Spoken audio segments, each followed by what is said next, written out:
Bonsoir, messieurs et dames. Merci de nous rejoindre à ce JDS, journal du dimanche au soir, qui aujourd'hui sera marqué par ces sujets. Sommet ordinaire de la CEDEAO, aujourd'hui même à Accra. Une transition de 24 mois pour le Burkina Faso, des sanctions levées pour le Mali. Vous aurez l'essentiel des décisions. La transition de 3 ans proposée donc par le Burkina Faso pour un retour à l'ordre constitutionnel a été jugée bien trop longue par les chefs d'État de la sous-région. Un agenda électoral qui fixe les élections à février 2025, présenté d'ailleurs cette semaine. Nous échangerons sur ces questions avec Aziz Diallo, président du mois de l'Alliance de partis politiques Ensemble pour le Faso et président du Parti pour la démocratie et le socialisme PDS. Et puis situation nationale, les chefs traditionnels ont réitéré leur engagement à œuvrer au retour de la paix. Leurs responsabilités, ont-ils affirmé, leur imposent de rompre le silence. Quelle lecture de cette sortie bien singulière par sa rareté? Quelques éléments d'analyse avec le professeur Albert Ouedraogo. Et enfin, sport pour terminer, CAN féminine Maroc 2022. Les étalons dames ont perdu ce samedi 2 juillet, donc hier, face aux Lions de l'Atlas par 1-0 en match d'ouverture de la CAN féminine Maroc 2022. Et toujours dans cette partie sport, nous allons parler basket, notamment avec Mamadou Zungrana, ancien dirigeant de la Ligue de basket. C'est l'essentiel pour ce qui est de ce JDS. On ouvre avec la page politique.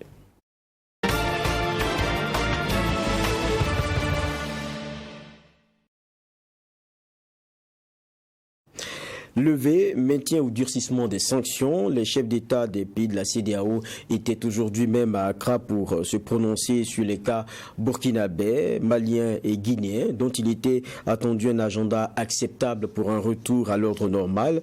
Nous ouvrons avec le bilan fait ce matin par le président de la commission de la CEDEAO sur son mandat. Il note une progression préoccupante de la menace sécuritaire.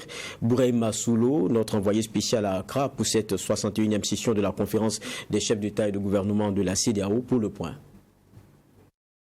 Accra, la capitale ghanéenne, abrite la 61e session ordinaire des chefs d'État et de gouvernement de la CEDEAO. Dans son discours d'ouverture, le président de la commission de la CEDEAO, l'Ivoirien Jean-Claude Bourou, a fait le bilan de son mandat. Sur le plan sécuritaire, il dira que la communauté connaît une recrudescence des attaques terroristes. Ces attaques visent tant les pays de la ligne de front, à savoir le Mali, le Burkina Faso, le Niger et le Nigeria, que les pays côtiers, notamment la Côte d'Ivoire, le Togo et le Bénin.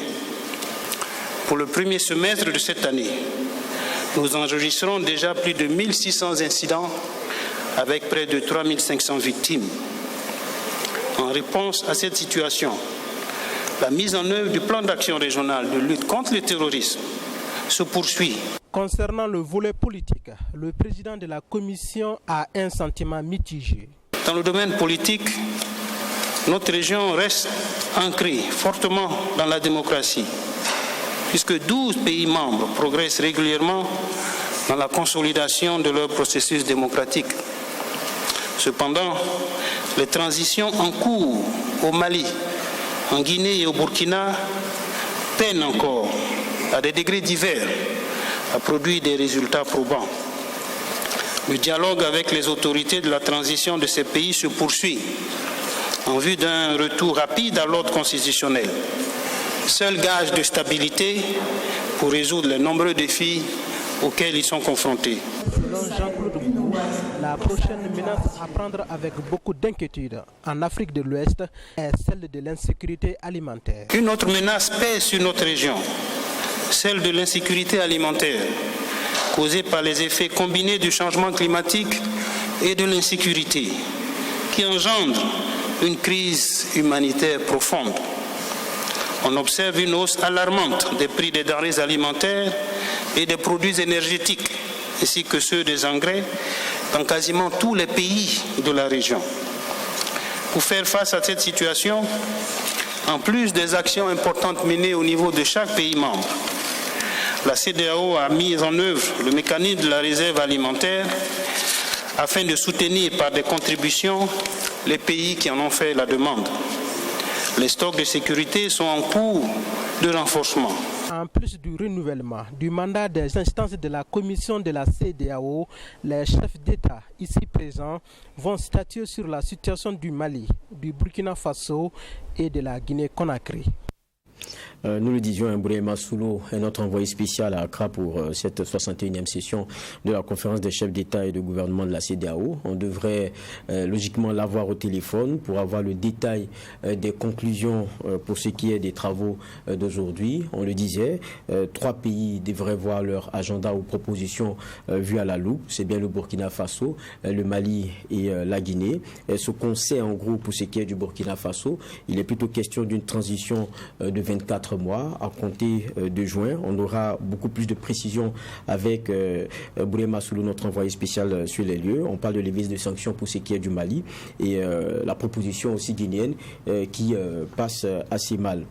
Dans tous les cas, nous avons un invité sur ce plateau avec nous pour justement poser le débat de l'un des points qui a été proposé lors de ce qui devait être vu ce matin par la CEDEAO. C'est bien la question des agendas, et pour le Burkina Faso, il avait été proposé aux partis politiques mercredi dernier un agenda qui faisait état d'un retour à un ordre constitutionnel normal le 25 février 2025, donc après des élections. Cela avait été diversement apprécié. Nous sommes sur ce plateau avec Aziz Diallo. Il est le président du mois de l'Alliance de partis politiques Ensemble pour le Faso et il est président du Parti pour la démocratie et le socialisme PDS. Bonsoir et merci d'être avec nous. Bonsoir, monsieur Voilà.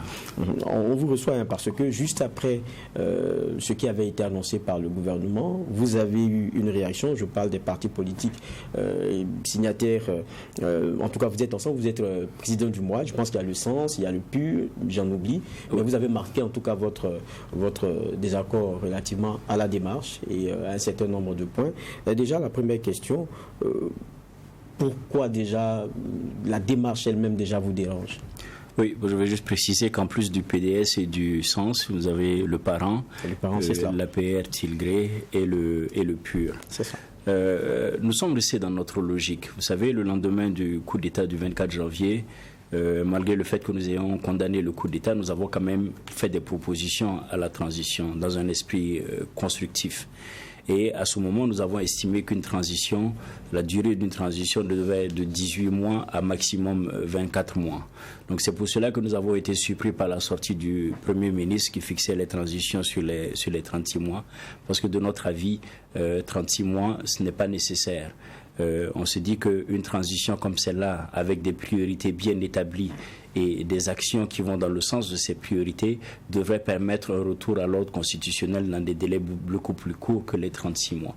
Nous savons bien sûr que nous traversons dans une situation sécuritaire assez délicate et aujourd'hui, bien sûr, la priorité, ce n'est pas l'organisation des élections. Mais il faut rappeler au gouvernement de transition que son objectif, c'est de travailler à un retour à l'ordre constitutionnel. Et la première chose à laquelle il devait s'atteler, et la seule chose même du moins, si on peut le dire, c'est le retour, c'est la question sécuritaire. Et donc, il est important que des résultats soient enregistrés sur cette question sécuritaire dans les plus brefs délais afin de nous permettre de repartir à l'ordre constitutionnel normal. Je reste dans les questions de forme parce que dans ce que je lisais en termes de contenu de votre communiqué, vous évoquiez la question de légèreté déconcertante dans la façon dont le communiqué, l'information elle-même elle a été communiquée. Où vous trouvez cette légèreté là? Oui, la légèreté vient du fait que les partis politiques, la manière dont les partis politiques ont été conviés à cette rencontre avec le Premier ministre. Il s'avère que c'est la veille, aux alentours de 17h, par un SMS qu'on envoie à des leaders de partis politiques pour les convier à une rencontre le lendemain. Et même dans cela, ils arrivent, ils attendent plus d'1 heure de temps avant d'être reçus. C'est de ça qu'on parle quand on parle de légèreté. On estime quand même que, je veux dire, on parle de cohésion sociale. C'est des choses sur lesquelles il faut faire quand même assez attention. Les partis politiques aujourd'hui ne sont pas jetés dans l'opprobre. Nous faisons face à une situation dans laquelle nous avons besoin du concours de tous pour pouvoir s'en sortir. Et tous incluent les partis politiques, incluent la société civile, incluent tous ces actions. Donc nous estimons qu'on aurait pu faire un peu mieux en termes de sérieux dans la convocation même de ces partis politiques. Mais il ne s'agissait pas non plus de les convoquer pour leur dire que la transition, que les élections auront lieu en février 2025.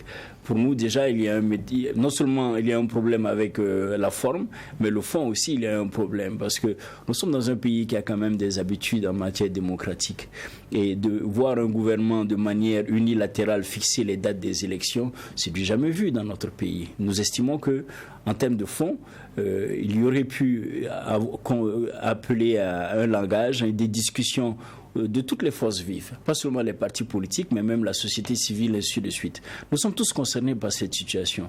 Et ensemble, si nous nous asseyons autour de la table et que nous discutons, nous allons trouver des moyens de tomber sur un consensus, sur un retour à l'ordre constitutionnel, avant de nous faire taper du doigt par la CEDEAO, de se faire pointer du doigt. Nous avons les ressources à l'interne, et donc c'était une manière pour nous d'inviter le gouvernement au dépassement, surtout au dialogue avec toutes les couches pour qu'ensemble on puisse trouver un consensus sur la conduite de cette transition et les élections au finish pour le rétablissement de l'ordre constitutionnel.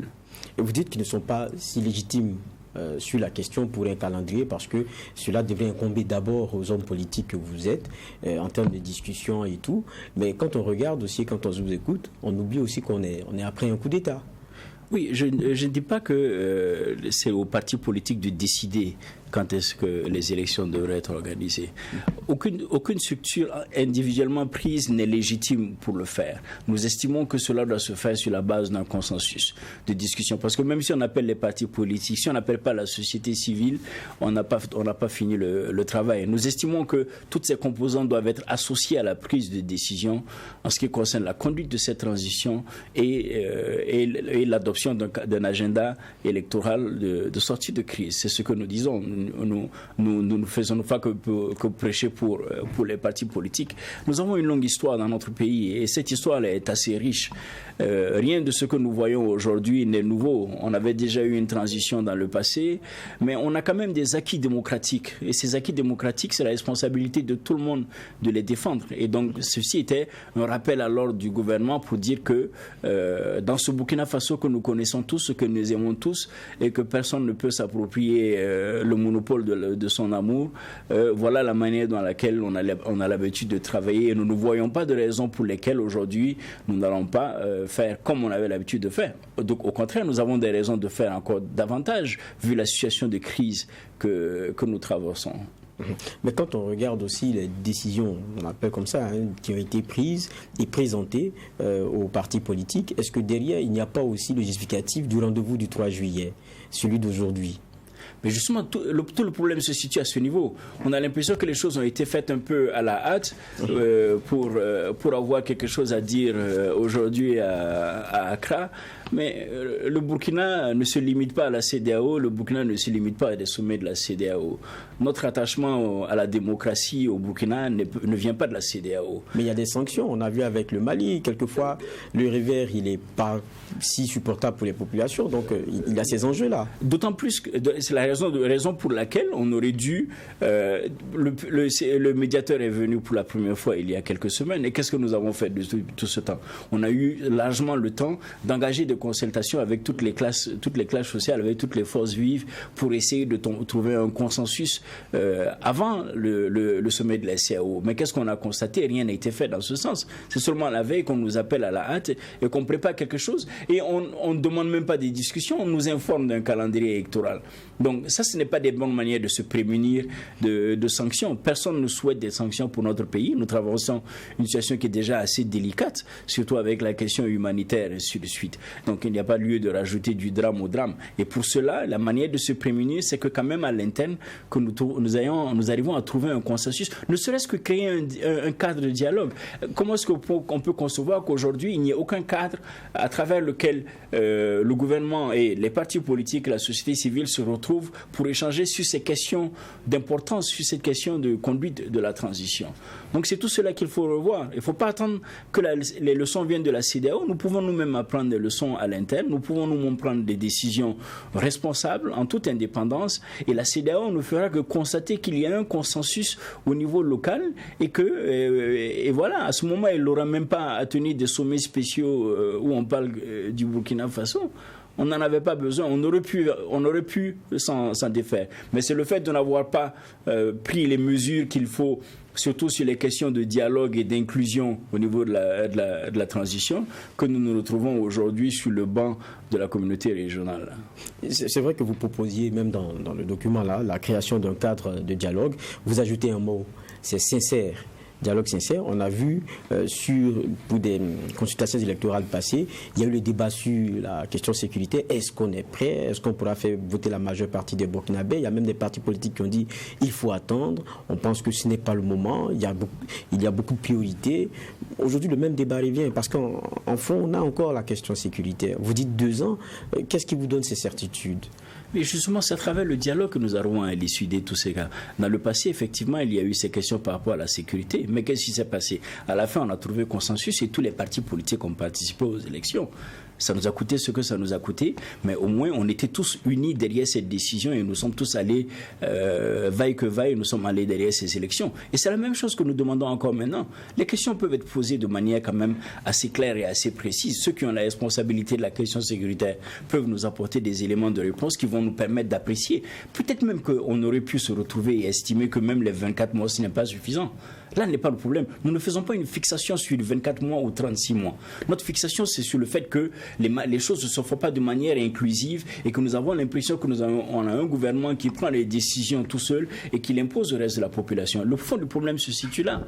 Parce qu'on aurait très bien pu, comme je l'ai dit, se retrouver dans un cadre et discuter. Les autorités militaires seraient venues nous donner la situation que nous voyons déjà qui est déplorable dans le pays et nous dire que de manière objective, on ne peut pas organiser des élections dans les 12 à les 24 mois. Les Burkinabés apprécieront et à ce moment prendraient les décisions qu'il faut, au lieu d'avoir l'impression que c'est un diktat que vous subissez et que vous devez accepter. C'est dommage aujourd'hui que ce soit à cause de la menace de la CEDEAO qu'aujourd'hui on s'écoute entre nous Burkinabés, c'est ce qui n'est pas normal et c'est ce que nous avions voulu éviter. C'est pour ça que cette proposition, par exemple, de créer un cadre de dialogue, elle n'est pas nouvelle, elle date de longtemps. Mais nous avons aussi demandé que nous ayons une transition inclusive qui permette à tout le monde de participer. Nous avons vu la transition de 2015. Je ne suis pas en train de faire un peu une comparaison entre cette transition et celle de 2014, mais point de vue inclusion, il n'y a rien à dire. En 2014, on a réussi quand même à faire une transition dans laquelle l'essentiel du peuple se retrouvait. Et voilà ce qui a conduit à une bonne transition et à des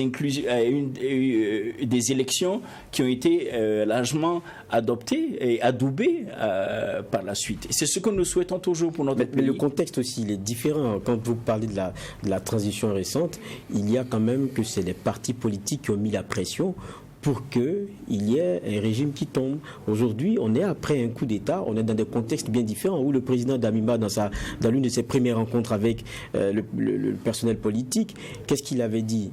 Tout ce qui s'est passé, c'est vous qui êtes responsable à 100%. Donc on est un peu loin de ça. Oui, ça c'est son avis et ça n'engage que lui. Et nous disons que on regrette M. Damiba, mais la responsabilité n'est pas uniquement sur le dos des partis politiques. Nous avons une responsabilité partagée.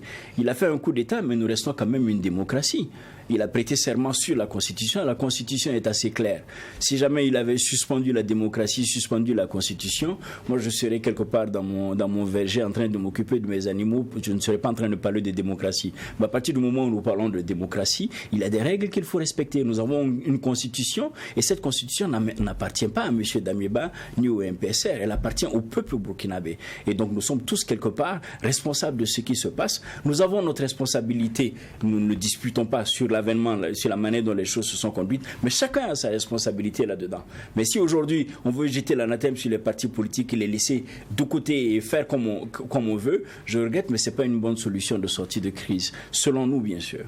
Et bon, je ne sais pas, moi je l'ai interprété comme un genre de pic. En même temps qu'ils viennent sur votre terrain pour, quand on lit en filigrane, c'est ce que vous dites, pour donner et prendre des décisions sans vous consulter, vous dites et vous les rappelez à recadrer les objectifs qui sont les leurs, ceux de la transition. Et vous faites allusion à la question sécuritaire. Absolument, absolument. Je pense que c'est nul besoin de rappeler que la raison pour laquelle les Burkinabés n'ont pas réagi, n'ont pas pris une position contre le coup d'État, c'est parce qu'il y avait l'espoir quelque part que leur venue au pouvoir allait servir à améliorer la question sécuritaire. Mais qu'est-ce que nous constatons avec désolation? C'est que depuis ce coup d'État, la situation ne fait que se détériorer. Chaque jour que Dieu fait, c'est des attaques par-ci par-là, des pertes en vies humaines. Je m'incline devant la mémoire de toutes ces personnes que nous perdons jour et nuit, des civils tout comme des militaires et des volontaires pour la défense de la patrie. Et donc aujourd'hui, on se pose des questions. Si tout se passait très bien à ce niveau-là, si les Burkinabés avaient senti une amélioration sur le point de vue sécuritaire, aujourd'hui, pas beaucoup, on n'aurait pas entendu beaucoup de choses. 26 mois, 36 mois, ce qu'ils disaient qu'ils avaient besoin, à partir du moment où c'est un agenda consensuel, personne n'aurait trouvé quelque chose à redire. Mais nous voyons aujourd'hui qu'à ce niveau, il n'y a pas consensus. Au point de vue sécuritaire, la situation se détériore. Nous avons une crise humanitaire qui s'empire de jour en jour. Mais qu'est-ce qu'on fait à ce moment? On ne peut pas s'asseoir et regarder notre pays aller à volo. Donc c'est la raison pour laquelle, en tant qu'homme politique, nous prenons nos responsabilités et nous donnons de la voix. Nous donnons de la voix avec des propositions. Nous l'avons fait dès le premier jour. Et ce sont ces propositions, et beaucoup d'autres partis politiques aussi l'ont fait. Nous ne sommes pas les seuls à le faire. Mais maintenant, nous sentons que nous avons un gouvernement qui se referme sur lui-même, qui a peut-être une formule magique pour nous sortir de là. Si ça avait été le cas, après 5 mois du régime MPSR, on n'en serait pas là aujourd'hui. Donc aujourd'hui, il est important que tous les Burkinabés s'impliquent autant qu'ils le peuvent pour qu'ensemble nous puissions trouver des solutions aux problèmes auxquels nous faisons face. Et ça passe par le dialogue, ça passe par la concertation. Et nous avons une longue tradition de dialogue et de concertation dans notre pays. Il n'y a pas de raison aujourd'hui de mettre tout cela entre parenthèses. Et on parle sécurité. Vous êtes ancien député maire de Dori. On a eu la nouvelle il n'y a pas si longtemps sur l'axe qui joint donc Dori, c'est Kaya. Dori, il y a eu un pont qui a été la cible de terroristes. En tout cas, c'est ce qu'on pense, puisqu'il a été dynamité. Aujourd'hui, c'est quoi la situation? Bon, vous savez, nous, on l'a vu venir.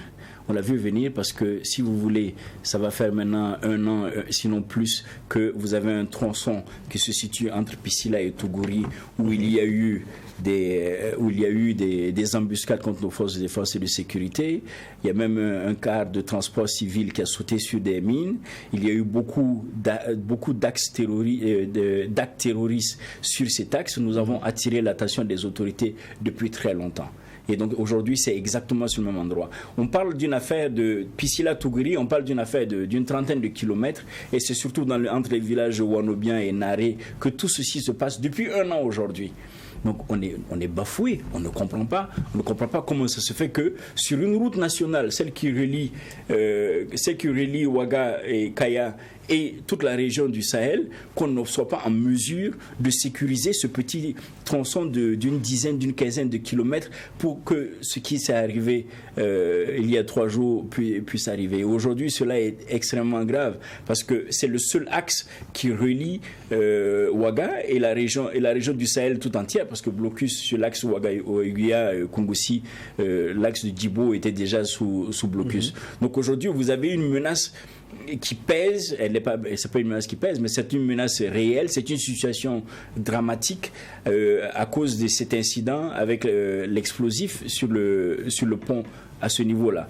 Donc nous avons vu que certains des ressortissants de la zone ont fait ce qu'ils pouvaient de manière manuelle, mais jusqu'à présent nous ne voyons même pas les autorités venir évaluer la situation du pont, parce qu'au moment où on se parle, il y a des cars et des camions qui continuent de passer sur ce pont. Mais c'est très dangereux. Il faut venir vite évaluer la situation de ce pont, et s'il faut, empêcher quand même le passage. Il ne faut pas attendre qu'un drame se produise, parce que les images que vous voyez même de ce pont sont alarmantes. Donc aujourd'hui, aujourd'hui, c'est ce que nous voyons. Ça, c'est un symbole du délitement de la sécurité au niveau de la région, parce qu'on se dit quand même un pont, c'est une infrastructure stratégique. Parce que même nos forces de défense et de sécurité utilisent cet axe pour aller dans la région du Sahel. Donc, comment est-ce que si ce pont-là, Dieu nous en garde, si demain ce pont-là lâche, comment est-ce qu'on peut mener les opérations militaires même dans la région du Sahel? Ne parlons pas de l'impact humanitaire et civil et social et ainsi de suite. Donc c'est très inquiétant, et on espère vraiment que parallèlement aux discussions sur la durée de la transition et ainsi de suite, qu'on prend aussi à bras le corps cette question sécuritaire pour nous permettre quand même de permettre aux Burkinabés de vaquer à leurs occupations, mais surtout de se sentir quand même en vie et en protection dans leur pays. Et pour terminer, c'est vrai qu'on n'a pas encore pu avoir Boulay Massoulou, des petits soucis pour l'avoir depuis Accra, mais on a des prémices en termes de décisions tombées. On parle d'une transition de 2 ans à compter de juin. Vous parliez aussi de 2 ans, mais je pense que vous démarrez depuis le 20 janvier par là. Pour vous, c'est acceptable? Oui, en fait, nous, on avait dit 2 ans à partir de la date du coup d'État. Parce qu'on s'est dit que si depuis le coup d'État on s'était concentré sur la question sécuritaire, la situation se serait améliorée, on pouvait entrevoir une sortie de crise dans les 2 ans. Bon, aujourd'hui, nous prenons acte de cette décision de la CEDEAO. Et de toute façon, 2 ans, ce qui est important de rappeler, c'est qu'il faut que cette transition mette l'accent, tout comme la chefferie coutumière a même eu à le rappeler cette semaine. Il faut mettre l'accent sur la question sécuritaire et c'est ce qui est demandé. Les autres questions de réforme et ainsi de suite, ce n'est pas leur tasse de thé. On leur demande de se focaliser sur la question sécuritaire et peut-être même que dans ce délai de 24 mois, peut-être même qu'on peut envisager d'autres élections comme ça se fait déjà. Le calendrier qui est proposé du côté du Mali, où certaines élections peuvent même se tenir avant la fin de ce délai. Qu'importe, mais le plus important, c'est que déjà qu'il y ait un consensus au niveau national pour un dialogue et surtout une transition inclusive, et deuxièmement que la transition se focalise sur sa priorité qui est la question sécuritaire. Le reste, c'est dans les mains du bon Dieu. Merci bien, Aziz Diallo, d'être passé sur ce plateau. Ça a été un plaisir pour moi de vous recevoir et je rappelle que vous êtes le président du mois de l'Alliance de partis politiques Ensemble pour le Faso, président du Parti pour la démocratie et le socialisme PDS. Vice-président, voilà, vice-président. Merci bien, merci d'être passé sur ce plateau. Merci. On va nous rester en politique, cette fois-ci avec l'UNDD, dont le président Maître Herman Yameogo. L'UNDD, c'est l'Union nationale pour la démocratie et le développement. Et donc son président Maître Herman Yameogo a organisé une causette, c'était samedi dernier à Ouagadougou, pour donner son analyse sur la situation nationale. Les priorités de la transition à réaffirmer et à respecter sont réconciliation, refondation et restauration. C'est en tout cas ce qu'il propose. Je vous propose donc le point de ce reportage. Réconciliation, refondation et restauration, ce sont les 3 priorités de la transition à réaffirmer et à respecter selon l'UNDD, l'Union nationale pour la démocratie et le développement. Ces 3 points essentiels sont défendus par l'UNDD face à la presse ce samedi 2 juillet. Face à leader terroriste qui endeuille le Burkina Faso depuis plus de 7 ans, le président de l'UNDD, Maître Herman Yameogo, souhaite la libération de tous les prisonniers politiques, mais aussi la prise en compte des militaires radiés suite à la mutinerie de 2011. C'est une aberration de voir un pays en guerre alors que des hommes d'expérience, des hommes aguerris sont détenus. C'est une aberration. Quand on est gouvernant responsable et qu'on a le souci de son pays, on n'accepte pas cela.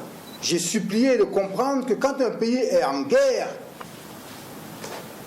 il y a même parfois des grands criminels, mais qui ont des compétences en matière militaire qu'on libère pour les mettre au service de la nation. Ça s'est vu dans d'autres pays. Et il serait bon de libérer ceux qui sont détenus et qui peuvent regonfler le moral des troupes en y apportant leurs compétences. En ce qui concerne le délai de la transition, Maître Herman Yameogo juge qu'il est banal et qu'il faut plutôt maîtriser la situation sécuritaire pour l'intérêt supérieur de la nation. Ça me dérange quand, au plan international, on se préoccupe tout le temps du délai, il faut 18 mois, 15 mois, 12 mois. Mais que faites-vous, bon Dieu, pour soulager la misère des gens? Que faites-vous pour les aider à combattre les terroristes? Que faites-vous pour identifier l'origine des terroristes, pour savoir qui les arme? Tout ça, ça ne vous intéresse pas.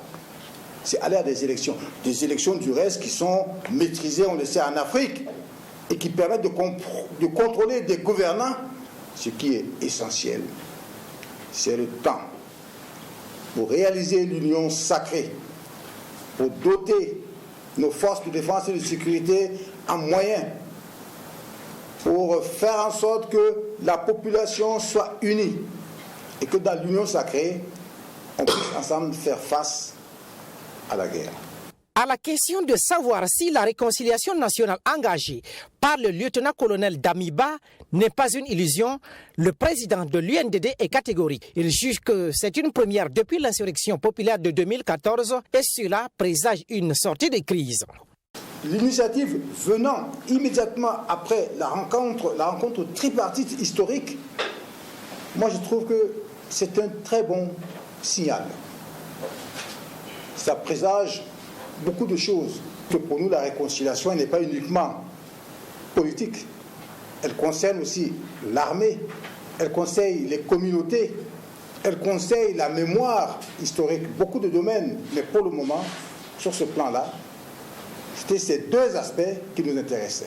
Outre ces points qui ont été évoqués, Maître Herman Yamego s'est exprimé aussi sur la stratégie militaire mise en place par la première responsable en charge de la défense pour contrer le terrorisme. Une stratégie jugée intelligente par les conférenciers du jour. Retour sur ce plateau pour la partie société de ce JDS.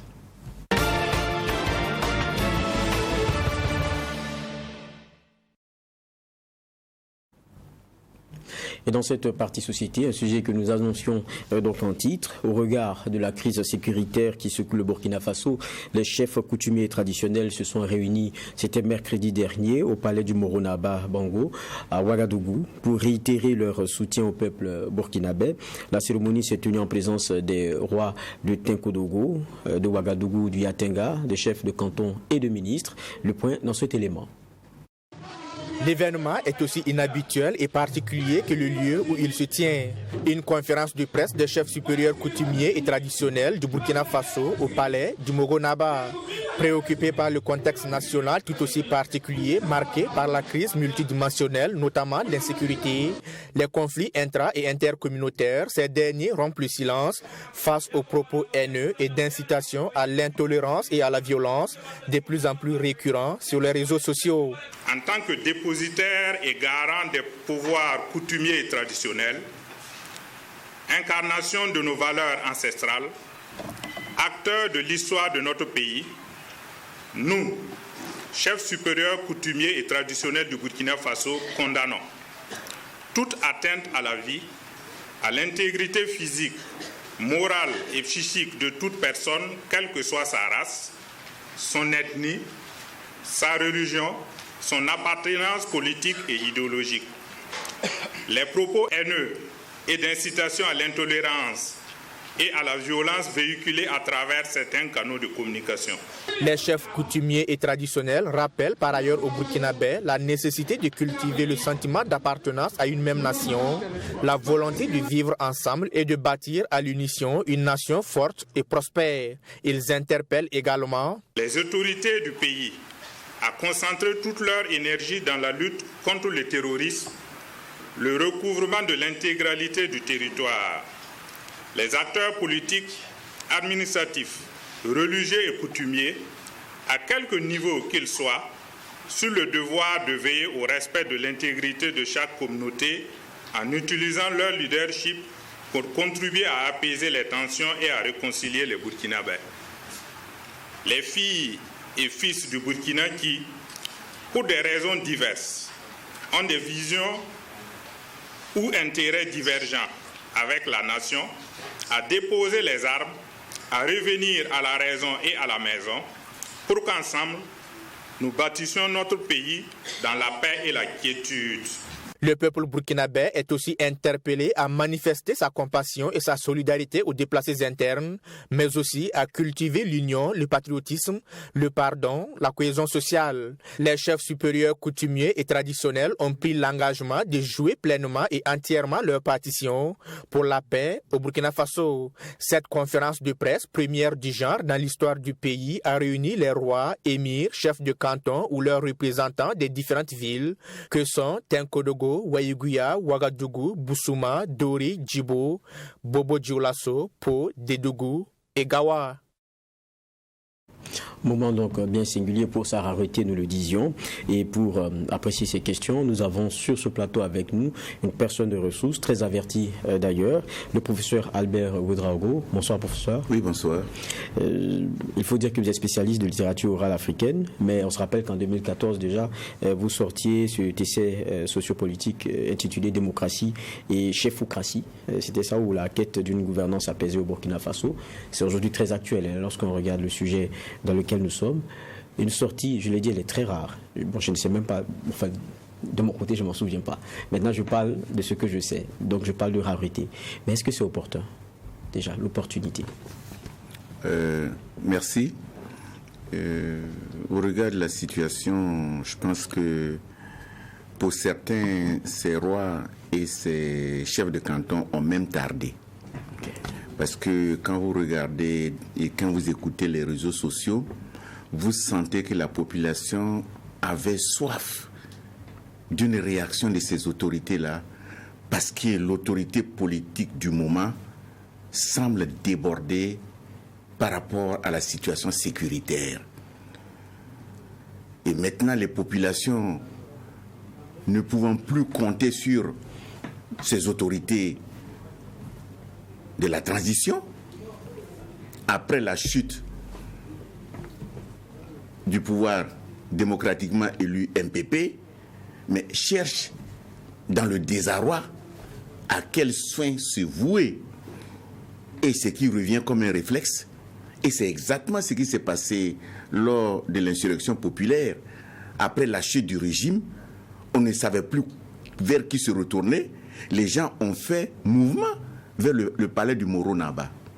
Cette fois-ci, certes, ils n'ont pas fait mouvement vers le palais du Moro-Naba, mais les chefs ont fait mouvement vers le palais du Moro-Naba pour, d'une seule voix, s'exprimer par rapport au désarroi collectif. Je crois que les propos, d'abord, sont mesurés, les propos sont appropriés, les propos sont les bienvenus, parce que, en tant que responsable des différentes communautés dont ils portent le lourd héritage, ils ne devraient pas rester silencieux. Sinon, ça va ressembler à de l'indifférence ou bien à une sorte de non-assistance à la population en danger. Donc, le fait d'interpeller les autorités et de marquer leurs préoccupations, de mon point de vue, est une sorte de semonce d'alerte vis-à-vis de l'autorité administrative, politique et militaire. C'est vrai que vous dites c'est opportun, vous dites que les mots qui sont choisis sont bien pesés, mais en même temps, on est dans un discours, quoi qu'on dise aujourd'hui, pour ce qui est de notre exécutif, il y a un mot qui revient qui est martelé, montée en puissance de notre armée. On a l'impression qu'on nous vend une inversion de tendance. Mais là, avec cette sortie, quand on entend les chefs, ils disent on ne peut plus continuer, il faut qu'on brise le silence. On est dans une dichotomie. La dichotomie, il y a longtemps que les observateurs sérieux de la scène nationale savent que la montée en puissance de l'armée se faisait surtout dans les nominations des postes administratifs. C'est là-bas, moi, j'ai senti la montée en puissance de l'armée, mais pas sur le terrain. Parce que les morts n'ont pas cessé du côté des militaires, du côté des gendarmes, du côté des civils. Les enlèvements n'ont pas cessé, les vols et de tous ordres n'ont pas cessé, la désertion des populations des régions sinistrées n'a pas cessé. Donc la montée en puissance, elle reste encore attendue.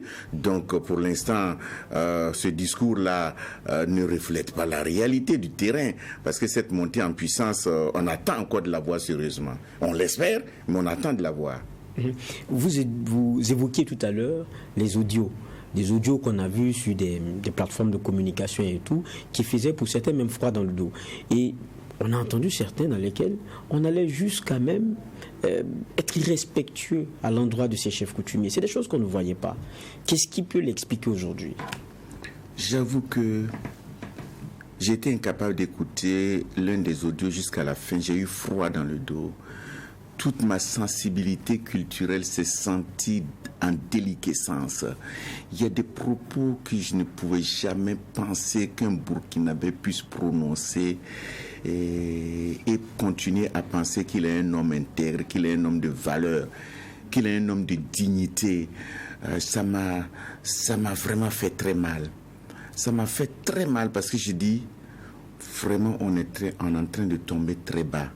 On est en train de perdre tous les repères. On est en train de ne plus avoir de la valeur, de la considération pour ce que nous pensions être la pierre angulaire de notre vivre ensemble. Et je pense que ce qui peut amener ce type de discours, c'est une sorte de désappointement, de déception, de désillusion. Les populations attendent, après avoir vu que l'autorité politique, administrative et militaire semble ne pas être à la hauteur, elle s'est dit que, mais les chefs traditionnels qu'on a tendance à respecter, les rois, qu'est-ce qu'ils attendent? Mais c'est oublier que les chefs traditionnels, les rois d'aujourd'hui, ne sont pas ceux d'hier. Ils n'ont plus les mêmes prérogatives, ils n'ont plus les mêmes coups de franche. On leur a enlevé leur capacité d'action et de réaction. Et de ce point de vue, ne soyons pas étonnés qu'aujourd'hui, aucun roi ne puisse se lever et puis demander demander la mobilisation ou bien la prise d'armes de ses ressortissants. On allait penser, on allait dire que c'est une insurrection, c'est une rébellion, c'est un coup d'État. Donc je pense qu'il faut qu'on sache raison garder et puis qu'on puisse veiller à notre cohésion et qu'on puisse remettre au goût du jour nos valeurs. Et s'il faut réhabiliter les chefs, comme je le demandais dans mon livrage, c'est l'occasion d'y penser parce qu'on aura toujours besoin d'eux en ce moment, par exemple, de crise. Justement, vous dites besoin d'eux. À un moment donné, vous évoquez le fait qu'ils étaient un genre de dernier rempart. Aujourd'hui, ils n'ont pas attendu qu'on vienne à l'accord, ils sont venus eux-mêmes.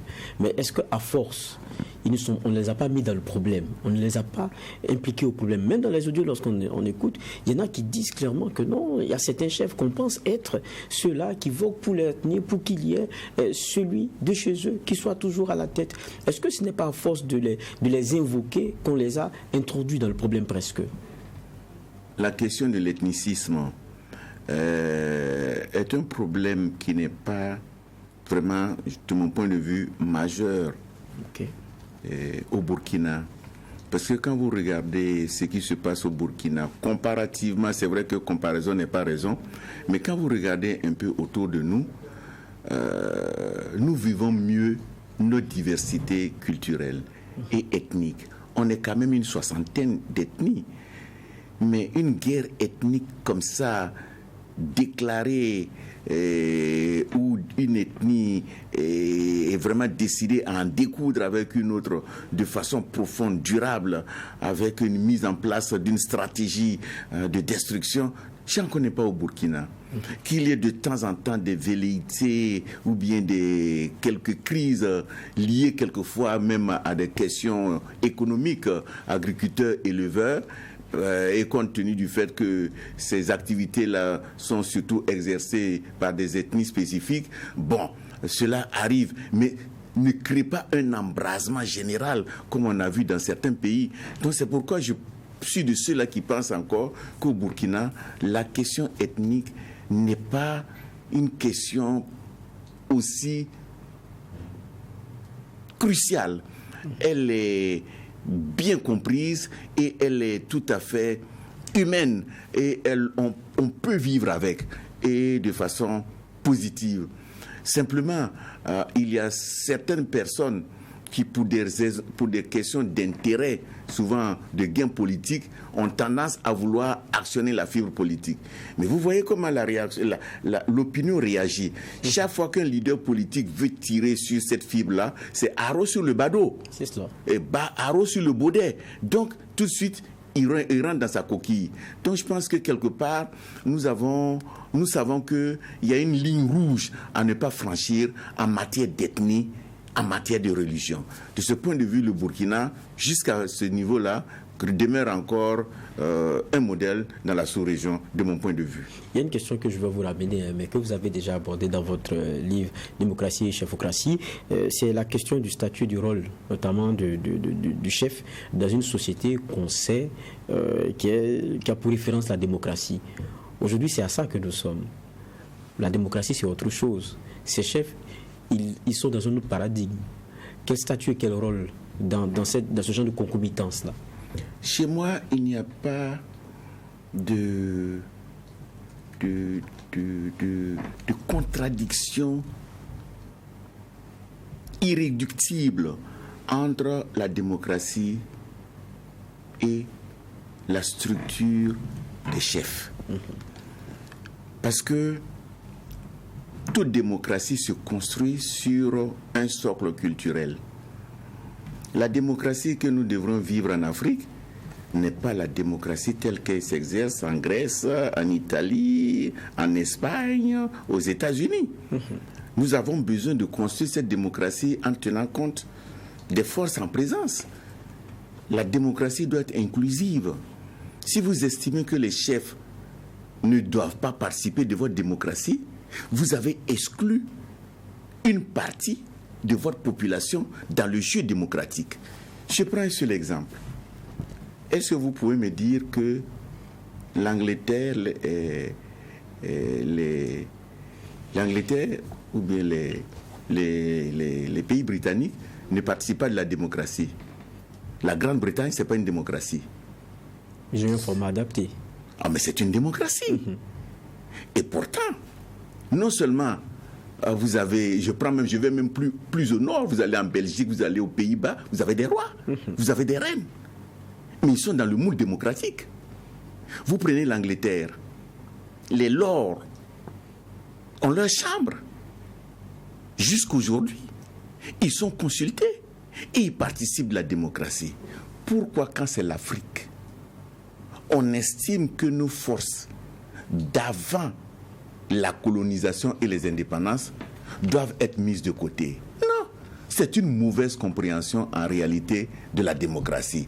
La démocratie, ce n'est pas faire comme les Français l'ont fait, décapiter le roi, tuer la royauté, éliminer tout ce qui est en relation avec cela et construire quelque chose de nouveau en disant c'est ça la République et tous les autres sont les ennemis de la République. Non, c'est pas comme ça que je conçois la démocratie sous nos tropiques. Mais certains ont tenté un genre de statut. Un genre de statut particulier. On a vu le Ghana qui y a pensé, la Côte d'Ivoire aussi. Nous, ça a été un débat à un moment donné. Est-ce que c'est la solution? Mais quand vous prenez le Ghana, vous prenez le Nigeria, vous prenez le Cameroun, vous prenez le Niger, vous prenez la Côte d'Ivoire, il y a un statut pour les chefs. Je prends l'exemple du Ghana. Aujourd'hui, vous ne verrez aucun chef en exercice faire de la politique. Vous ne verrez aucun chef aller à un meeting d'un parti politique. Pourquoi? Parce que les choses ont été balisées. Les textes sont suffisamment clairs. La politique ne fait pas immixtion dans l'organisation et dans le fonctionnement de la Chambre des chefs. Les chefs se font le devoir de ne pas se mêler de la politique. Mais ils sont consultés pour les grandes décisions. À partir de cet instant-là, les choses sont bien gardées. On va éviter les amalgames que nous avons par exemple au Burkina. Parce que quand vous dites que les chefs sont des citoyens ordinaires, c'est un peu ce que nous voulons dire au Burkina. Alors que nous savons très bien que les chefs ne sont pas des citoyens ordinaires.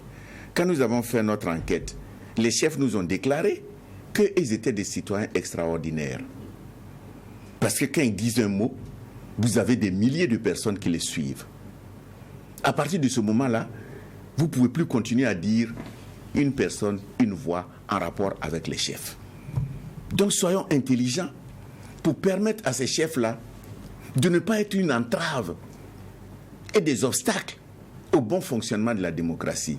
Parce qu'en dernier recours, ils peuvent aider à asseoir notre cohésion sociale et notre vivre ensemble. En n'étant pas dans le jeu politicien, ils sont des sages de la République. C'est un peu ce rôle-là que nous voudrions voir attribué aux chefs qui vont être un peu les référentiels qui permettent à ces 20 millions de Burkinabés de continuer de vivre et de croire ensemble au-delà de la bagarre politique, parce que tout ne doit pas être que politique dans ce pays. Oui, mais justement, ce que vous dites est pertinent, mais ceux qui peuvent mettre la chose en œuvre, ceux qui peuvent poser les débats de façon plus courageuse, c'est bien les politiques. Et eux, quand vous regardez les grands rendez-vous, chacun se bat pour sa tête couronnée, pour avoir le maximum de bonnets assis aux 2 premières rangées. C'est ça aussi la réalité. Et chacun va nuitamment faire la cour à qui est le grand électeur. C'est pourquoi les politiques ne sont pas les personnes les mieux indiquées pour nous permettre d'avoir ce type de collège.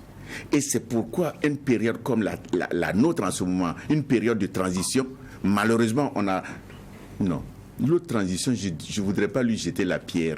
Elle a fait ce qu'elle pouvait.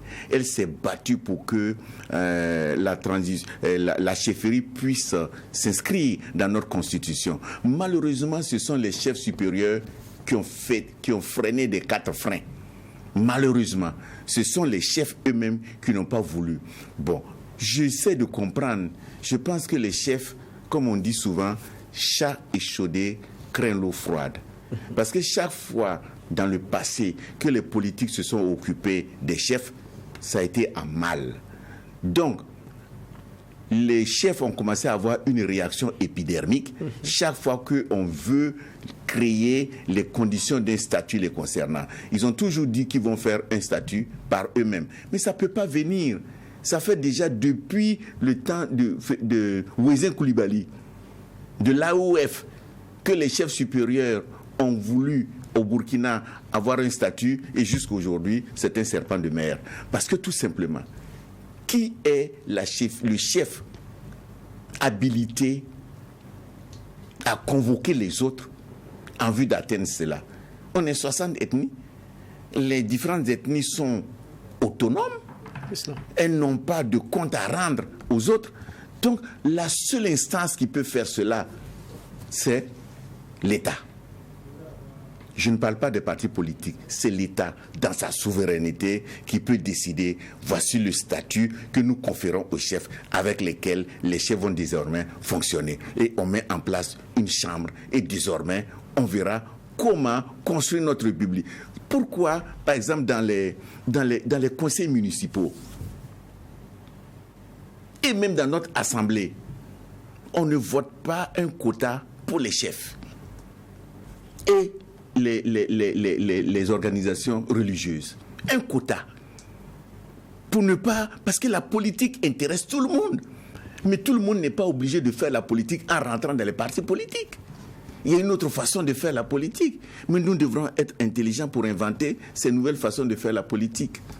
Tout n'est pas que compétition à mort. Pour revenir à la question du vivre ensemble, qui mis à mal à obliger les chefs à sortir et à briser le silence, c'est vrai, c'est une première sortie, mais qu'est-ce qui peut au-delà de ça quand vous regardez? Je voudrais faire un petit bémol. D'accord. Parce que ce n'est pas réellement une première sortie. C'est peut-être une première conférence de presse depuis que le Burkina et la Haute-Volta a acquis son indépendance. Mais je voudrais vous rappeler que après la dislocation de la colonie de la Haute-Volta, les chefs supérieurs se sont réunis. Et c'était la première fois que le Mourou Naba allait à la rencontre de son frère, le Yatenga. Il y avait une interdiction depuis la tradition, depuis que Yarga est parti avec les régalias du pouvoir, les deux ne se rencontraient plus jamais. Mais pour la reconstitution de la Haute-Volta, les chefs supérieurs se sont rencontrés et ont envoyé une lettre au gouverneur pour demander le rétablissement de la Haute-Volta dans ses frontières. Donc, c'est dire que quand les moments graves arrivent, les chefs s'invitent et disent leurs mots. Et cette fois-ci, je ne sais pas si le politique a mesuré la portée de ce qui vient d'être fait. Parce que tant que les chefs restent silencieux et vous laissent gérer le pays, c'est qu'ils estiment que le pays est bien géré. Mais s'ils éprouvent le besoin de sortir de leur torpeur et de leur silence pour vous parler, pour moi c'est une semonce. Même si les mots choisis ont été très diplomatiquement faits, mais le seul fait de sortir pour vous interpeller signifie que quelque part vous n'êtes pas encore à la hauteur. Et si vous n'êtes pas à la hauteur, quelle va être la prochaine sortie de ces chefs? Point d'interrogation. Mais vous dites que même si les mots choisis sont, bon, moi je vais dire lycée, mais il y a des choses qui sont implacables. Lorsqu'on vous invite sur la question de reprendre le territoire, je pense qu'il n'y a pas 46 façons de vous interpeller. Ah oui. Donc est-ce qu'il ne glisse pas là sur un terrain qui peut être un peu fâcheux? Mais on dit la vérité rougit les yeux, mais ne les casse pas. Le jour de l'accouchement, il n'y a plus de honte. Aujourd'hui, là où le Burkina est arrivé, si on ne se dit pas la vérité, c'est qu'on n'est pas des patriotes. Le pays n'a jamais connu une situation aussi grave. Et si les Burkinabés jusqu'à aujourd'hui ne sont pas sur le pied de guerre, moi je suis inquiet. Je suis très inquiet. Parce qu'on vit de façon artificielle. En dehors de Ouaga et de Bobo, notre pays est où maintenant? Elle se réduit tous les jours comme une peau de chagrin. Et puis on est là, on fait comme si on n'est pas concerné. Non, c'est de l'inconscience et c'est de l'insouciance. Mais que fait l'autorité politique pour nous dire stop là, le pays est en situation de guerre? Il faut même déclarer cela. Et quand un État est en état de guerre, on ne vit pas aujourd'hui en Ukraine comme il y a 6 mois. Mais au Burkina, à Ouaga et à Bobo, on continue de vivre comme si de rien n'était. Merci bien. Et on espère que le message a été entendu, comme vous disiez, parce que là, le grand point d'interrogation, mais après, qu'est-ce qui pourrait arriver? Absolument. En tout cas, merci bien, professeur Albert Ouedraogo, d'être passé sur ce plateau. Ça a été un véritable plaisir. Je rappelle que le professeur est spécialiste en littérature orale africaine. Et en 2014, on a eu cet essai sociopolitique très intéressant, Démocratie et chefocratie, la quête d'une gouvernance apaisée au Burkina Faso. On voit qu'on a le regard très souvent très avant-gardiste sur certains sujets. Nous allons à présent emboîter la dernière ligne droite de ce JDS et c'est la partie sport.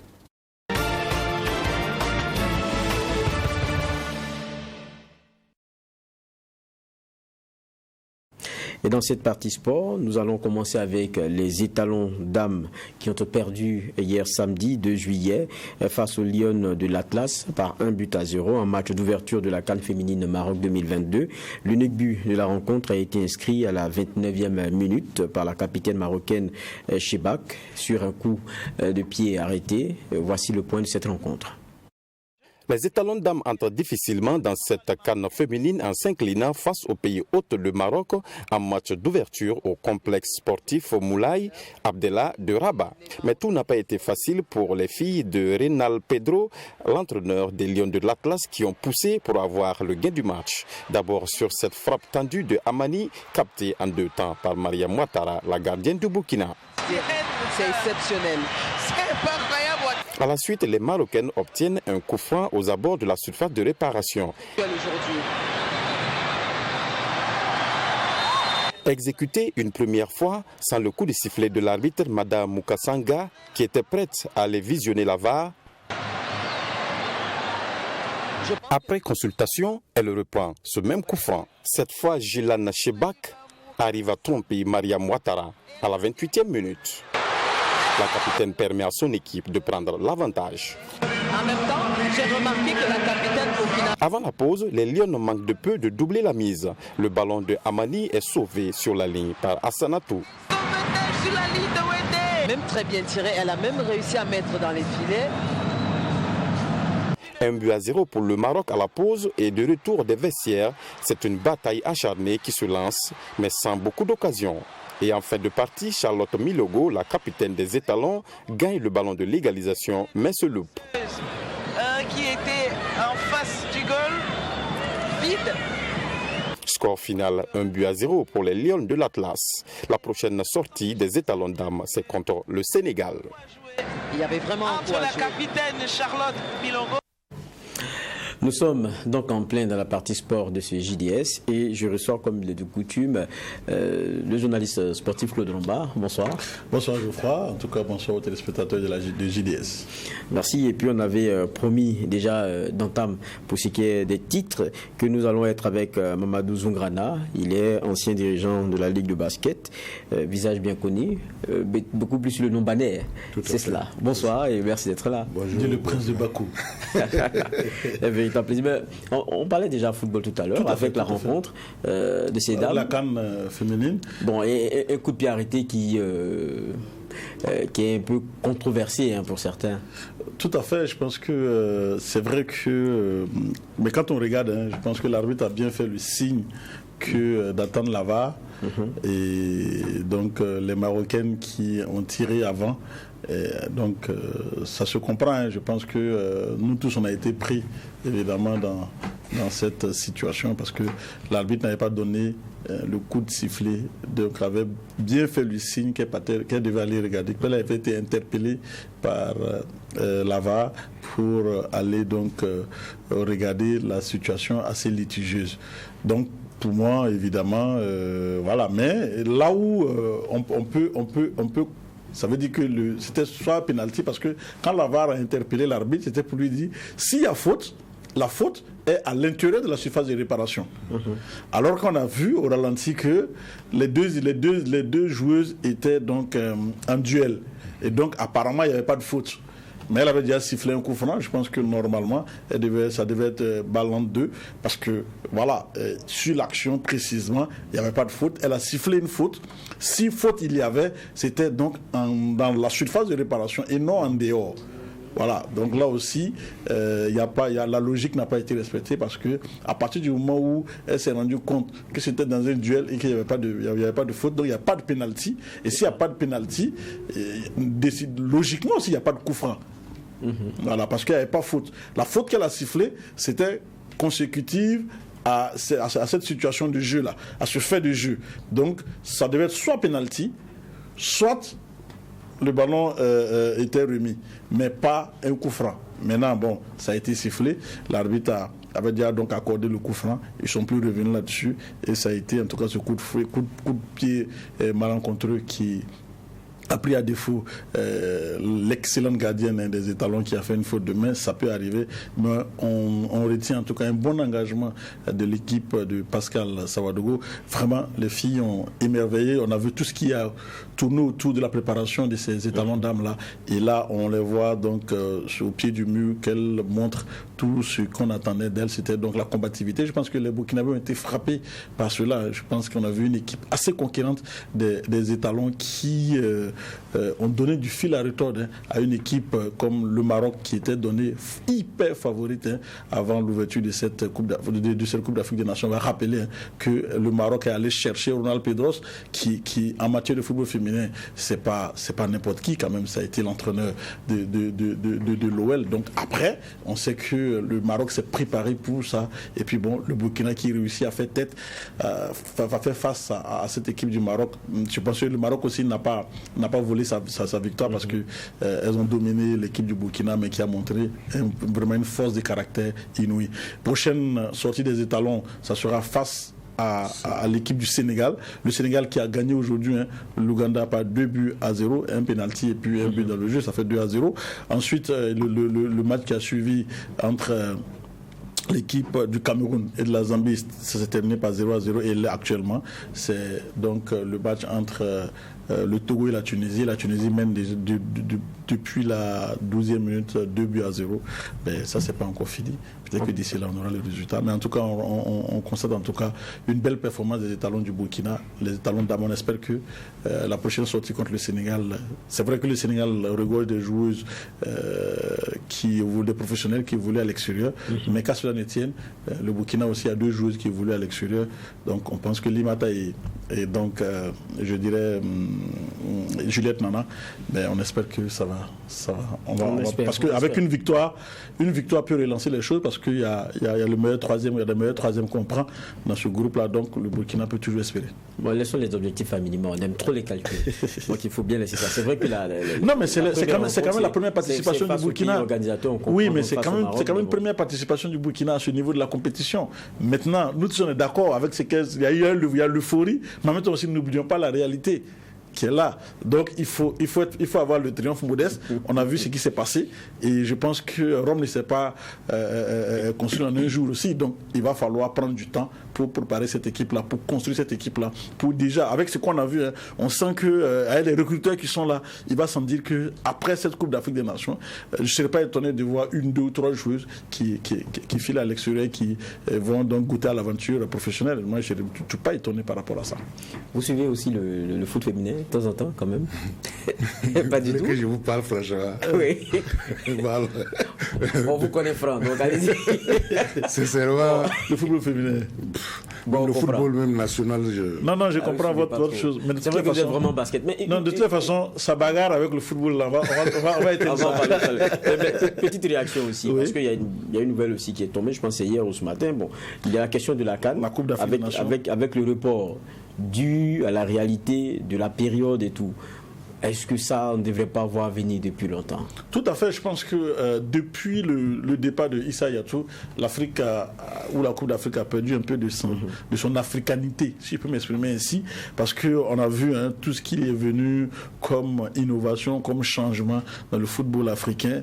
Non seulement le glissement au niveau des dates, après on nous trouve la période, alors que bon, à un moment donné, la CAF a été déjà avec Issa Yatou qui était vraiment très rigoureux sur la situation de la CAN, et il avait expliqué en son temps, la Coupe d'Afrique va se jouer en janvier, parce qu'en janvier les réalités africaines ne sont pas forcément les réalités européennes.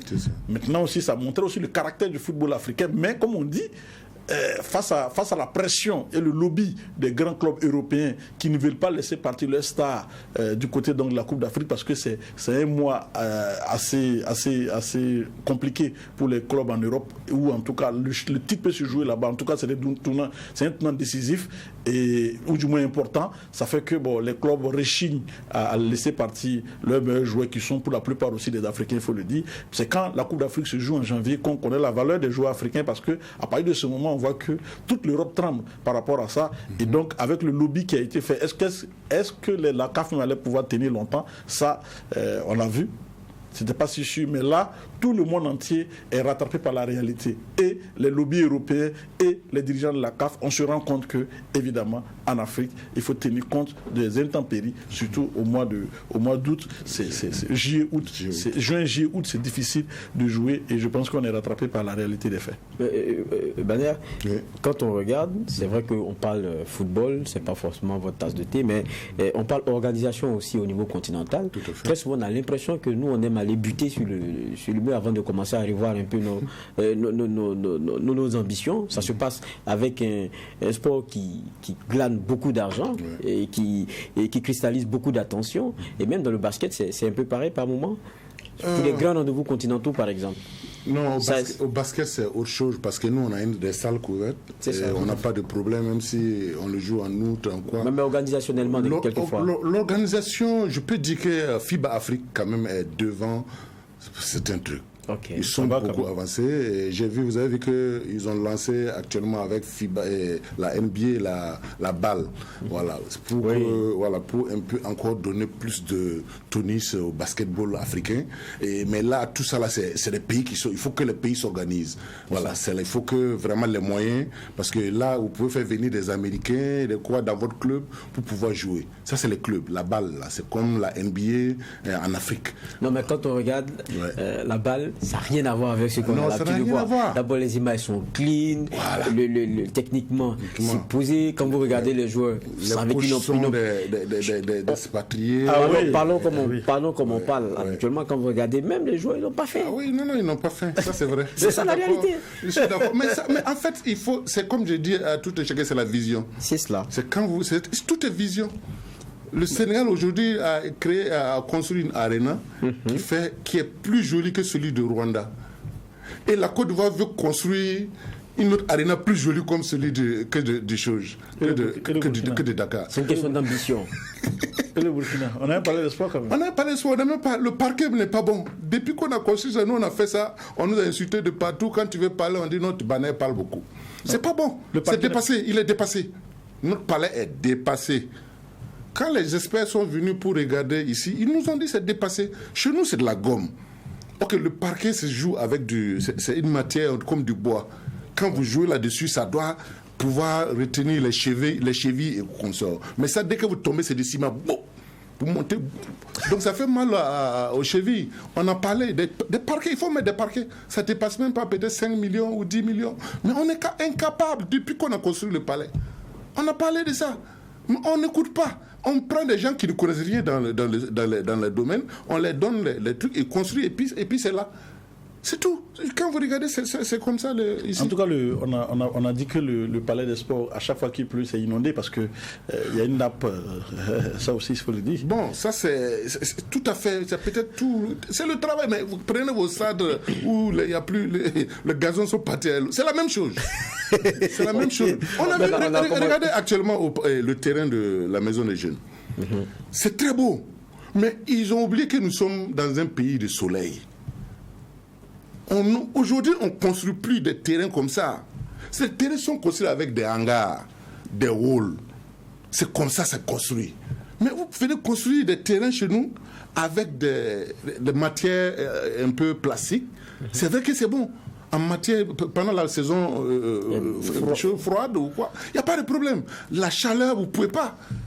Moi, j'ai peur que le soleil ne garde même pas cette matière. Mais on ne demande pas. On vient, on met seulement, et comme on l'a dit, et puis on s'en va. Je rappelle que ce plateau a été offert par une société minière. Avec Diane, la société du président de Raptos aux États-Unis, avec la société de minière Ayamgol. Vraiment, on salue. Ils sont en train de construire la même chose à Bobo. On salue, mais bon, il y a beaucoup de choses à faire. Il fallait mettre un gars. Ça, c'est au niveau de la Maison des Jeunes de la Culture de Ouagadougou MJCO. Oui, mais Mamadou Zougana, c'est que quand on dit Baner dans le milieu, on a l'impression que maintenant, vous êtes plus dans la promotion, on va dire comme ça, du basket, mais dans la question, on va dire organisation, comme vous l'étiez à un moment donné, dirigeant et tout, ça, vous ne voulez plus vous investir. Qu'est-ce qui s'est passé? Sincèrement, beaucoup de choses se sont passées. J'ai décidé depuis bientôt 4 ans ou 5 ans de me retirer, de faire la promotion et de faire la formation. Parce que mon nom a été trop gâté au niveau du basket. Voilà, donc je ne veux plus que mon nom soit associé à le basket encore, au basket national. Non, j'ai décidé de me retirer du basket, de l'organisation et tout. Je suis chez moi, je regarde la télé, je regarde sur les réseaux sociaux et c'est bon. J'évite même d'aller souvent sur le terrain. Et vous organisez beaucoup plus des petites catégories. Oui, je fais mes camps de vacances basket et j'ai lancé mon académie depuis bientôt 1 année et au Palais des Sports, l'académie Baby Basket Boukari Koutou. Voilà, donc j'entraîne les enfants. Mais qu'est-ce qui n'a pas marché, Baner en tant que dirigeant? Qu'est-ce qui n'a pas marché? Baner, même le nom de Baner, là, ça fait mal aux gens. Je ne te vous mens pas. Mais est-ce que Baner aussi n'est pas compliqué? Je ne suis pas compliqué. J'ai des vérités. Claude, tu me connais. Si ça ne va pas, je te dis. Et puis on y va. Tout ce que j'ai dit, après, ça devient la vérité. Mais il ne peut pas venir dire. Il ne peut pas venir dire. On a travaillé avec un président pour aller à l'Afro-Basket. Vous savez comment on a travaillé?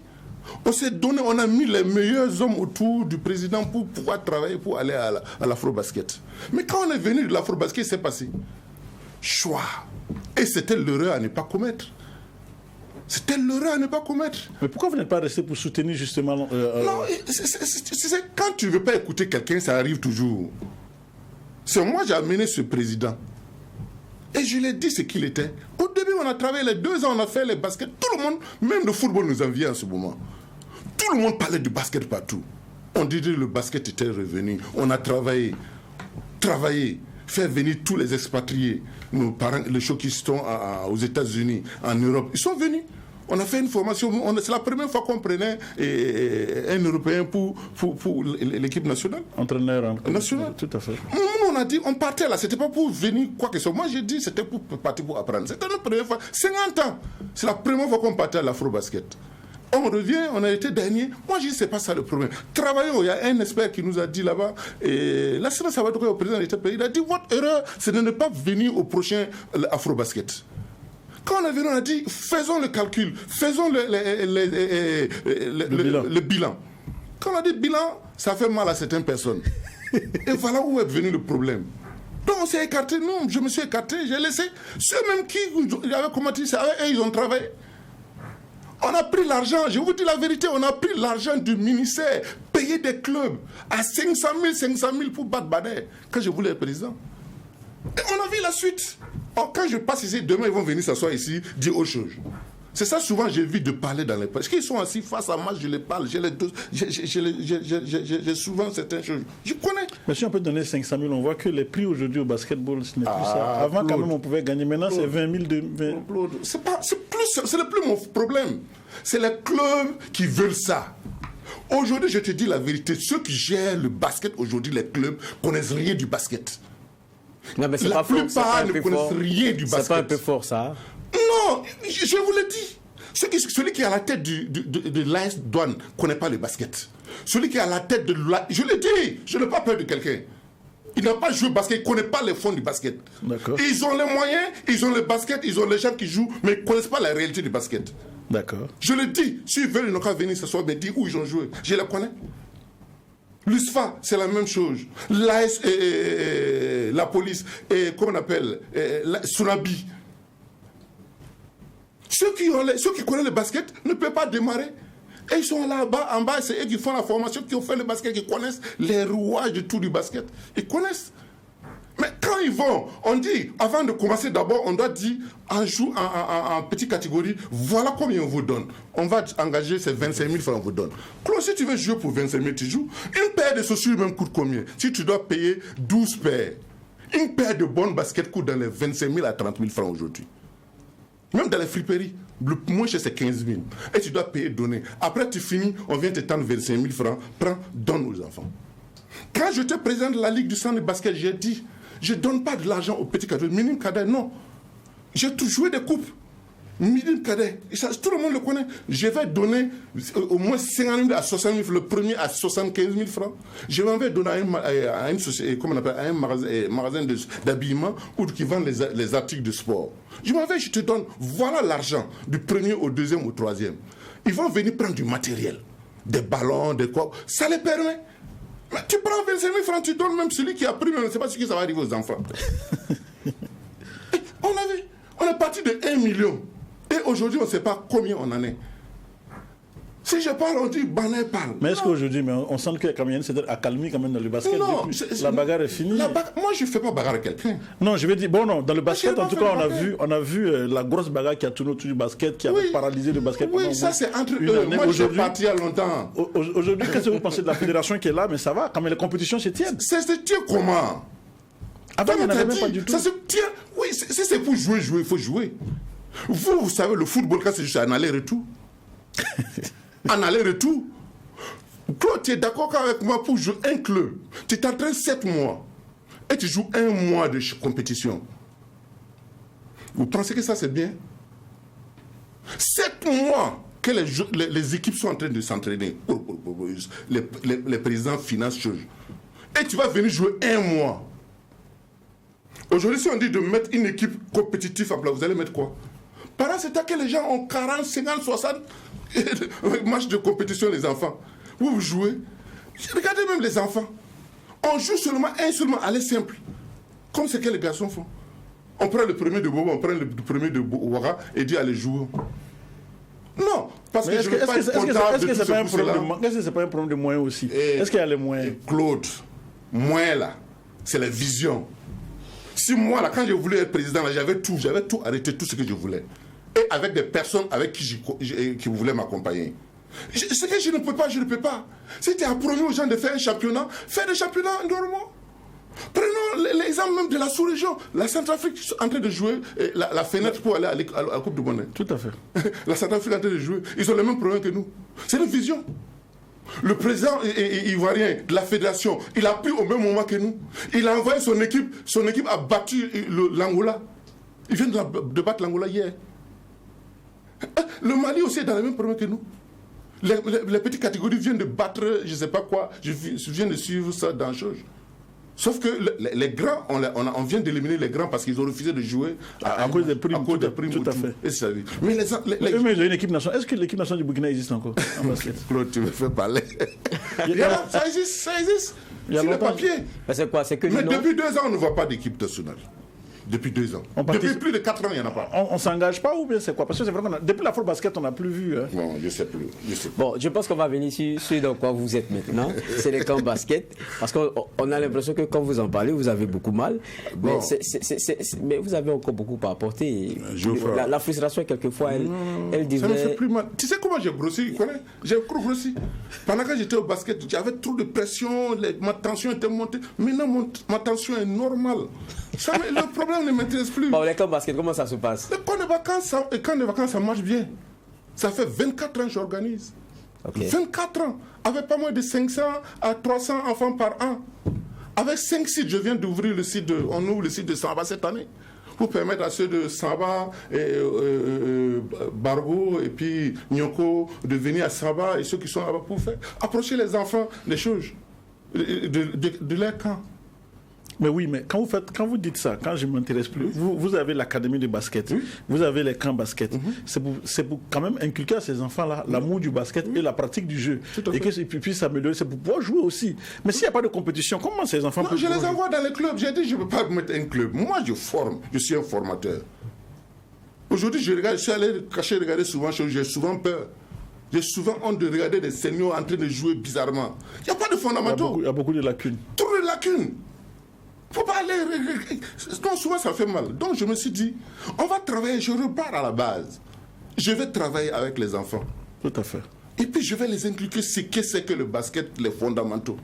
Si toi tu es un club, tu veux venir, tu veux chercher un pivot, tu viens chercher. Si tu veux un meneur, tu viens, je vais te former. Je forme comme ça maintenant. C'est pas forcé que je puisse jouer championnat. Non. C'est pas forcé. Quand tout serait structuré et que ce serait bien, peut-être que je m'engagerai. Je m'engagerai. J'ai lancé l'académie, j'ai pas moins de 60 enfants qui viennent là-bas. Oui, mais si vous retirez, au-delà il faut, comme vous l'avez dit, il faut l'organisation, il faut vous engager aussi dans l'organisation.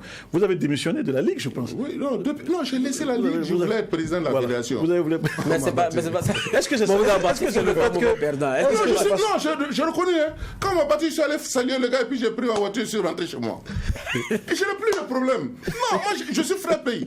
C'est pas la première fois qu'on me bat dans les élections. Quand j'étais président de la Ligue, première année, vous voyez, ce pays-là, on ne connaît pas ce que les gens, les vraies valeurs des choses. La première année, les premiers choses qu'on a joué, Idriss est là, président de qu'on appelle directeur régional de sport qui était là, Idriss Kabore, tout à fait. Il n'y a pas une ligue qui a fait comme ce qu'on a fait. Lui-même, il était étonné. Il dit que depuis qu'il est là, il n'a pas vu une ligue travailler. Chaque année, on n'a pas moins de 3 à 4 coupes. Même les clubs sont venus me dire, Banet, pardon, arrête comme ça, parce que nous, il faut arrêter. Arrête le basket là comme ça, parce qu'il faut que nos enfants aillent. Il y a pas de vacances. J'enchaîne, j'avais les choses. Mais ils sont venus me dire, non, qu'ils ne jouent pas des coupes de 500 000. Ils m'ont chassé. Jusqu'à aujourd'hui, je n'ai pas joué une coupe de 1000 francs. Ils étaient obligés encore de revenir me chercher. On a travaillé encore, remonté encore. Depuis que je suis parti, tu as entendu coupe de la Ligue, coupe de quoi? Il n'y en a pas. On est même allé jouer à Bobo. J'ai même amené des gens à aller jouer des coupes à Bobo. Mais paradoxalement, on ne comprend pas aussi. Au niveau du ministère, je pense que les subventions se sont accrues. On a quand même augmenté les subventions pour les fédérations au niveau donc, des sports humains. Mais si... Bon, je ne suis pas au courant. Sincèrement, je ne sais pas combien les fédérations gagnent. Je ne cherche pas. Par rapport à avant, en tout cas, on sait qu'il y a eu un accroissement. Oui, parce que, maintenant, sincèrement... maintenant, les résultats qu'on voit, je vous ai dit seulement... Mais est-ce que vous n'allez pas travailler à mettre en place, ou en tout cas, est-ce que vous avez approché le président Yamsoul? Moi, je ne l'ai pas. Ça sera la dernière question. Non, Yamsoul n'est pas... Il est venu me trouver au basket. Mais aujourd'hui, il est le président du pays. Il est président, mais il n'a qu'à venir me voir. Mais c'est lui le président, quand même. Il est président, et alors? Moi, je n'ai pas un problème. On se voit dans des petites cérémonies de quoi? On se salue, c'est mon beau. Mais qu'est-ce qui est... Je n'ai pas de problème avec quelqu'un dans le basket. Et avec... C'est le basket. Mais j'ai l'impression que quand on vous pose la question, vous êtes déjà énervé. Non, souvent ça m'énerve. mais je pense que l'essentiel... Je ne cache pas mes mots. Mais l'essentiel pour quelqu'un qui s'est battu pour un sport en quoi il croit, et parce qu'il connaît les potentialités de son pays et ce qu'il peut apporter. Je pense que c'est ça le principal. C'est ça. C'est ça le principal. Donc après, on ne s'énerve pas. Non, je ne m'énerve pas. C'est ma façon de... Mais est-ce que vous êtes prêt à aider Yamsoul pour pouvoir réussir, par exemple? Tu sais, la fédération qui a été mise en place, c'est des amis. Des amis, on a tous travaillé ensemble. Ils connaissent qui je suis, qu'est-ce que je peux apporter. Yamsoul, si Yamsoul veut me voir, s'il dit, Banet, je vais te voir demain soir dans mon bureau, je vais te voir chose, par le respect que j'ai pour lui, je démarre, je m'en vais l'écouter. Il sait, lui-même, il sait ce que nous, on s'est dit, il connaît. Je ne parle pas pour parler, il connaît. D'accord. Moi, je ne parle pas. D'accord. Merci bien. Merci. Merci aussi à vous. Donc, non, je voulais ajouter que les inscriptions du camp vacances basket commencent le 5 juillet et le lancement c'est le 16 juillet à la Maison des Jeunes de la Culture. On va lui envoyer la facture. Voilà. Non, vous pouvez envoyer la facture. Est-ce qu'il y a un parrain pour cette fois-ci, non? Oui, j'ai le parrain, j'ai des coparrains, j'ai le parrain. On ne va pas les citer. Non, on va pas les citer. J'ai un président, un patron et des parrains. C'est pas l'argent souvent, hein. Quand je prends les parrains, toi je peux venir te prendre comme parrain, ne t'inquiète pas, je vais venir. Ce n'est pas l'argent souvent. Regardez, depuis quand je suis, c'est que le PDG, il m'a beaucoup aidé à diffuser des spots ici. 1 franc, je n'ai pas payé. Il sait mon amour pour le basket. Tous les chaînes qui sont là, il connaît. Tout à fait. À la fin vacances seulement, quand vacances arrivent seulement, quand Baner est là encore, je n'en ai pas. C'est avec ça que j'entretiens, je fais tout, Geoffra. Je prends des enfants, c'est ce que les gens ne savent pas. Quand on voit souvent beaucoup d'enfants, on dit c'est Baner à l'argent. Je prends souvent des enfants défavorisés qui sont là. C'est la première fois que je vois les gens. Les gens, même ceux qui sont dans le camp ne connaissent pas. Ils sont dans mon camp. Ils ne prennent pas 1 franc, je ne prends pas parce que moi je suis passé par là à Bobo avec le frère Joseph Marie, le camp de Bobo. On va rappeler les dates d'inscription rapidement. C'est les inscriptions commencent le 5 juillet et le lancement le 16 juillet et la clôture est prévue pour le 13 août. Merci. C'est de lundi au vendredi sur les 5 sites à Ouagadougou, Maison des Jeunes de la Culture, Jean-Pierre Guengané, Palais des Sports de Ouagadougou, sur le lycée Saint-Joseph de Samba et derrière la mairie de Bogodougou et à la DGS. Merci bien Mamadou Zoungrana Dibané, merci aussi Claude Lomba d'être passé. C'est la fin pour ce JDS, journal du dimanche soir que j'ai pris plaisir à présenter. On vous retrouve dimanche prochain, toujours à 19h30 pour d'autres informations. D'ici là, portons-nous bien.